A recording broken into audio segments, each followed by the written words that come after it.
There's an episode in Bluey where Bluey's mom, Chili, is explaining something. And Bluey asks, why? Her mom explains a little bit more. Bluey goes, why? On and on and on, and goes back and forth, and Bluey keeps asking, why? But why? But why? Finally, her mom, just exasperated, goes, just because. Bluey and Bingo both go, that's not a reason.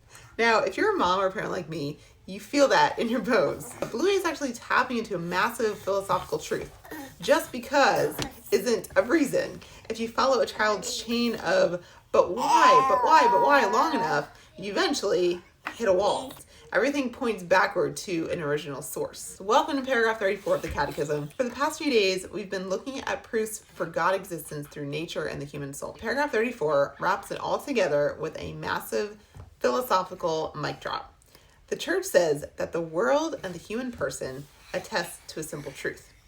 We do not contain within ourselves our own beginning or our ultimate fulfillment. Instead, the Catechism says we participate in being itself.